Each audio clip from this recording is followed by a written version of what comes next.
pada malam hari ini saya ingin membahas sedikit tentang taubat, karena taubat adalah awal dari segala perjalanan rohani. Dan di dalam pembelajaran tarekoh yang dulu kita pernah membahas tentang makomat dan ahwal. Makomat yang artinya terminal itu ya, masih ingat ya?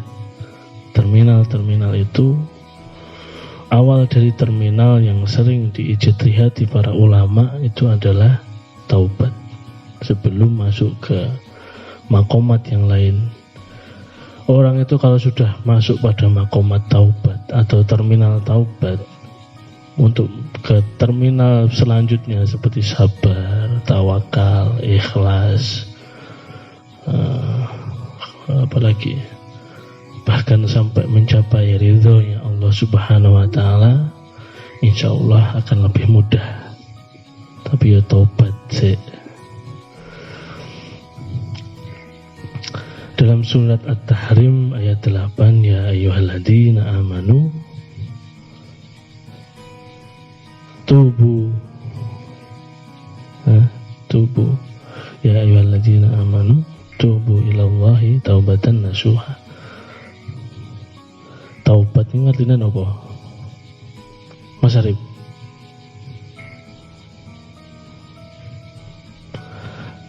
kembali. Tapi yang sering kita lakukan adalah istighfar. Nah, ghufaro itu artinya apa? Mas Amani?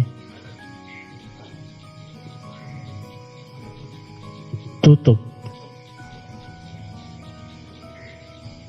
Pas doa salat witir, Allahumma innaka afuwun tuhibbul afwa fa'fu anni. Afun artinya maaf, artinya terhapus dosanya. Jadi ini ternyata ada beberapa klasifikasi. Kalau kita istighfar kepada Allah, berarti dosa kita ditutupi oleh Allah, ditutup. Tapi belum taubat, belum tentu taubat. Tapi kalau sudah taubat, terhapus. Ya, paham ya? Lek ditutup iki seiso kelingan lan urung mesti iso move on. Nglakoni salah apa ngono, sik gampang terpancing amarah karo syahwate. Enggak kuat sik iso baleni. Tapi lek wis taubat terhapus, kuwi yo iso lali, lek kelingan yo jijik, wis gagal. Kuwi ciri-cirine wis tobat.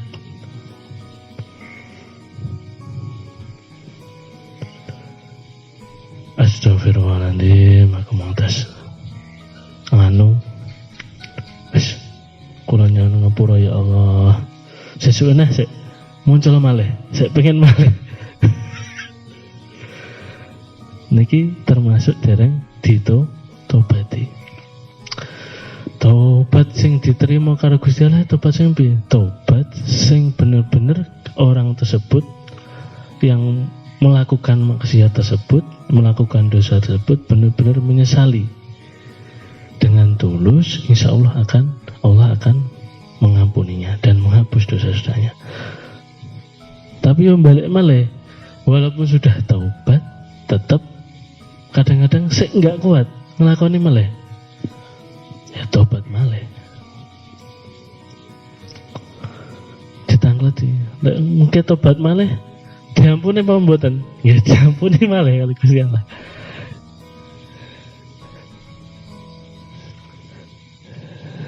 Jadi di dalam doa salat witir itu kan Allahumma innaka afuwun tuhibbul afwa fa'fu anni.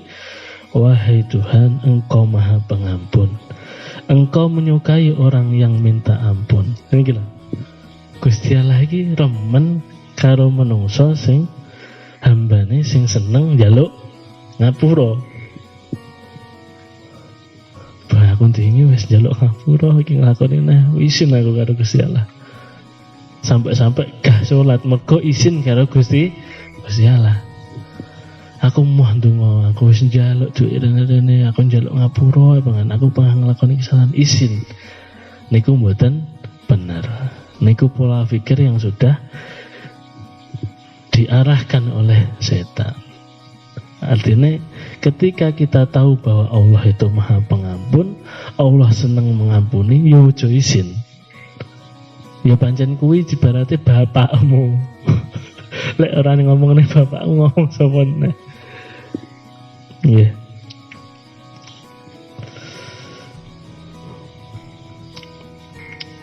Kata Imam An-Nawawi, at-taubatu wajibatun min kulli dhanbi. Jadi taubat itu wajib dari semua dosa.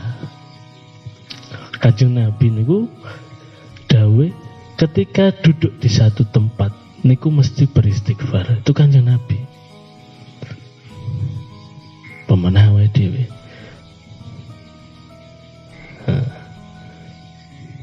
Sing kerep lalai karo zikir karo Gusti Allah, sing kerep lalai ngeleng-ngeleng mengingat Allah, mesti itu kita sering melakukan kesalahan disadari atau tidak disadari. Bar salat ngene iki mang aku ngimami bah nang ati ya Allah, aku iso dadi imam. Aku berarti wong top. Niku lho pun ujub. Kadang-kadang muncul dengan sendirinya. Ini kok manungsa.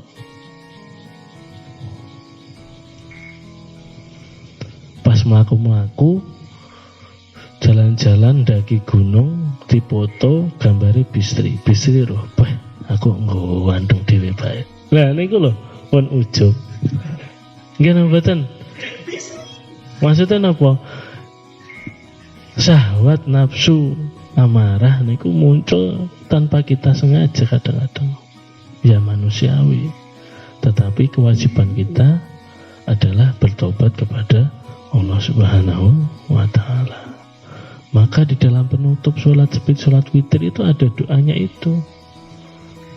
Ya Allah, kula nyuwun ngapura dosa-dosa kula sing kula lakoni dina niki wau. Lek awake dhewe gelem nglakoni sholat witir setiap malam sebagai penutup sholat kita meminta ampun atas dosa-dosa kita. Maka pernah ada suatu riwayat, suatu kisah, ketika ada satu seseorang itu kalau bahasanya fulan mau datang, itu Rasulullah mesti dawuh, yang akan datang ini adalah ahli surga. Terus teko Bisri misalnya, oh kaget, sapa ya sing Mas, mosok cah iki? Lah ora mungkin misalnya ngono. Kok Bisri ora mungkin gitu ya. Barono di satu waktu lagi Rasulullah dawuh malih, iki arep anak wong teko ahli surga. Teko nek Bisri iku. Lah mosok to iki? Sampai ketiga kalinya para sahabat penasaran lalu mencari tahu. Diteliti Bisri iki sedina iki mang nyapa? Bendina iki amalane apa kok sampai ketika mau datang Rasulullah dawuh akan datang ahli surga. Didelok ya rapat sholat jamaah, yo ora enak sholat sunnah, yo ora tau sila suwi. Akhirnya memberanikan diri para sahabat bertanya, amalanmu jane apa to? Kok Rasulullah mesti dawuh ngene. Loh, mosok to? Aku ora duwe amalan norono kok. Sholat duha apa tahajud ndak tahu. Aku sholat yo sholat wajib. Kuwi tok. Kok iso awakmu diarani ahli surga?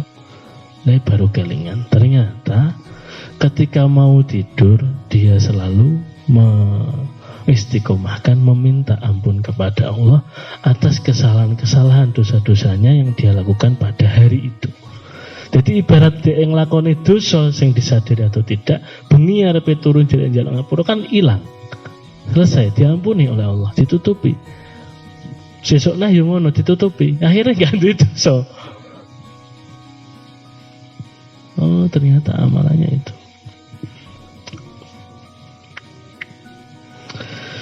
Dan kadang kita sering bertanya-tanya, dosa yang besar itu seperti apa? Dosa yang kecil itu seperti apa? Ini pembahasannya juga sangat banyak dan bahkan ada ulama yang sampai mengumpulkan sampai 500 riwayat untuk menemukan dosa yang besar itu dosa yang piye.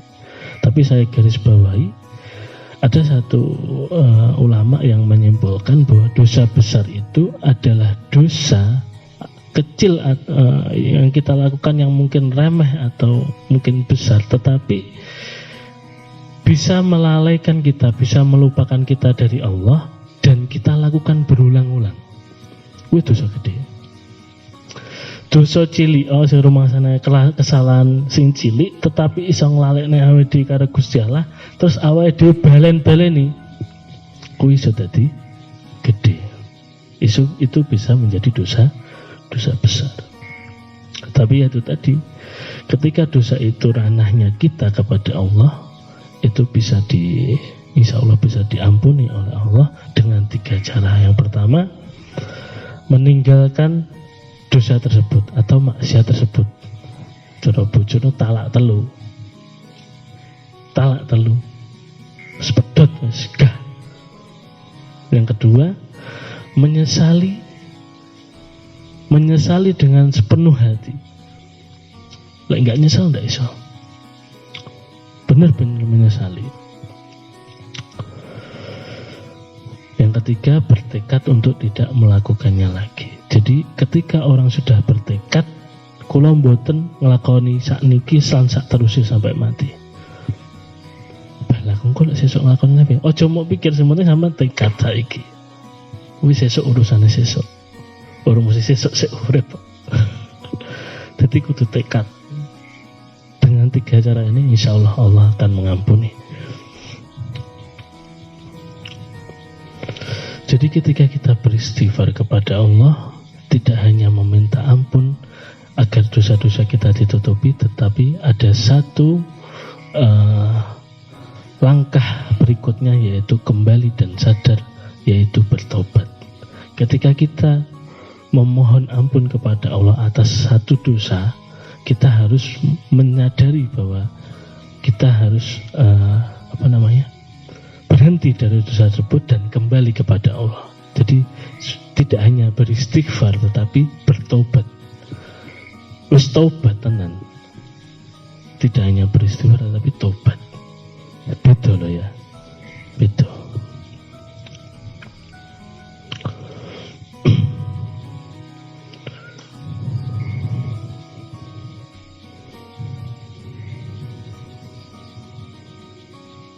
Jadi di dalam makomat, dalam torekoh terminal tadi, ketika kita sudah pada makom taubat, kita benar-benar ingin mensucikan diri, memurnikan diri kita dari kesalahan-kesalahan dan dosa maksiat, dengan sepenuh hati kita menyesali semuanya itu, kita mohon kepada Allah, kita bertobat dengan taubat yang sesungguhnya, insya Allah kita akan mudah untuk mendapatkan menggapai ridhonya Allah, karena terminal pertama adalah taubat.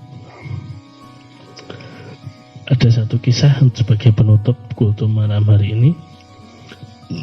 Ada kisah seorang gubernur Basrah, Raja Basrah, namanya Bisri Al-Hafi.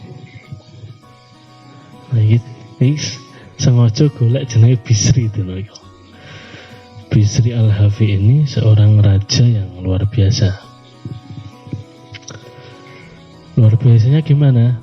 Istananya itu megah, bergelimang harta, setiap malam itu berpesta, banyak penyanyi-penyanyi wanita. Nah, kurang komplit piye? Hidangan ya ora umum, terkenal luar biasa. Jadi bajunya itu sampai perhiasan Raja Basrah, gubernur Basrah. Suatu ketika pesta itu ada seseorang yang mengetuk pintu. Ada seseorang yang mengetuk pintu. Lalu diutus pengawal untuk membukakan pintu. Nah, penjaga itu membukakan pintu. Dibuka, itu seorang darwis. Jadi seorang darwis itu kalau sekarang itu sufi. Seorang sufi. Jadi orang yang berpenampilan sederhana, berpenampilan sufi, ngetok pintu, dibuka. Bahasa Jawane enak apa? Terus tangklete ngeten, napa leres niki rumahnya orangnya apa? Rumahnya orang hamba atau orang merdeka? Maksudnya piye? Emang gendeng. Iki omahe gubernur. Iki omahe gubernur iki guyu. Penjagaane iki guyu, kekel-kekel. Maksudnya apa? Iki omahe hamba apa omahe wong sing merdeka iki piye? Lalu dengan karena merasa ini orang wong gendeng itu diusir, terus ngalio, ditutup lagi sama penjaganya tadi. Kembali ke dalam, ditanya sama rajanya tadi, gubernur tadi, Bisri Al-Hafi tadi. Sopo kok ngendi? Sopo kuwi mang? Wong kok ngendi? Wong gendeng niku, orang gila. Mosok tekok ning kene iki wonge apa? Omahe bahasa Indonesia seorang hamba apa merdeka? Lah maksudnya piye? Kok hamba atau merdeka? Oh, wong gendeng niku. Langsung seketika itu Allah memberikan hidayah. Allah membukakan hati Bisri itu, seorang gubernur, dibukakan hatinya, diberikan pemahaman. Lah ini sesuatu yang kita tidak bisa sengaja. Ada titik di mana suatu saat nanti kita dibukakan hati kita hanya mungkin karena sesuatu yang kita anggap sepele atau remeh. Kita menyadari sesuatu hal, ingat kepada Allah, dibukakan pintu hidayah itu tanpa kita sangka-sangka. Di saat itulah Bisri Al-Hafi ini dibukakan pemahaman, langsung dia sontak keluar mencari orang tersebut, mencari kemana-mana, menemukan dengan ciri yang diceritakan oleh penjaganya tadi, ketemu. Nopo sampean sing tangklet niki rumahe hamba nopo merdeka niku wau? Nggih. Lek ngono jenengan dados saksi kula mengke teng akhirat ketemu kalih pangeran, jenengan saksi lek kula niku hambane pangeran. Kula hambanya Allah. Langsung seketika jubah-jubah yang penuh perhiasan itu lepas semua. Paham napa mboten? Paham ya?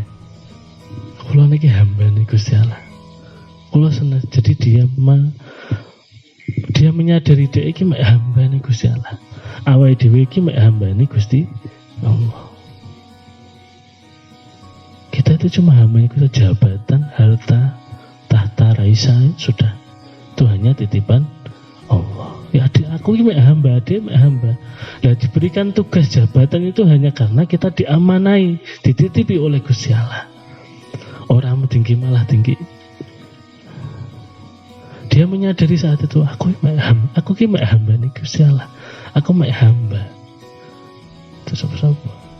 Jabatan dan sebagainya ya hanya titipan Allah. Seketika itu dilepaslah jubah perhiasan itu. Minta agar seorang darus itu menjadi saksi nanti ketika aku bertemu kepada Allah, kamu menjadi saksi bahwa saya menyatakan bahwa saya adalah hambanya Allah Subhanahu wa Ta'ala.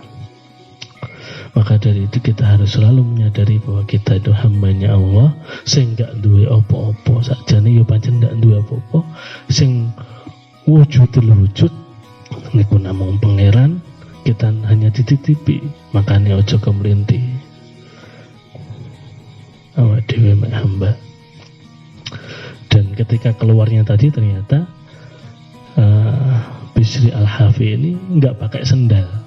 Makanya dijuluki Al-Hafi ini karena tidak pakai alas kaki, dan dia menjadi seorang sufi, raja yang sekaligus seorang sufi. Saya kira itu semoga bermanfaat. Sampean eling-eling lek taubat niku wajib. Terus lek mengulanginya lagi ya tobat malih. Ojo mikir piye-piye, sampean mikir lek Gusti Allah itu ampunannya itu luas, maha pengampun, lan Gusti Allah iku seneng karo hambane sing njaluk ampun pun niku. Dadi aja mempersempit pola pikir, Gusti Allah iki kok aku ngene, aku njaluk enggak oleh, aku wis bolak-balik njaluk ngapura ngene, aku wis sreget kan mboten pun. Gusti Allah niku maha luas pun. Sementing awake dhewe menyadari, lek nglakoni kesalahan kok enggak sadar kalau Gusti Allah kuwi sing enggak bener. Lek masih menyadari kok panggah abet pun jenengan jangan jaluk ngapura. Paling tidak ketika bermaksiat itu, ketika melakukan dosa, sampean seeling pangeran kuwi sik apik. Dawe ulama iki ngono, sik apik. Ya krana abet niku lho. Kalah karo syahwate. Wis kulino ndelok film ngene, hiburane yo mau iki. Pas jipek-jipek ya Allah. Sabun entek. Tapi jangan jaluk ngapura pun niku pesan kula. Semoga bermanfaat. Kita tutup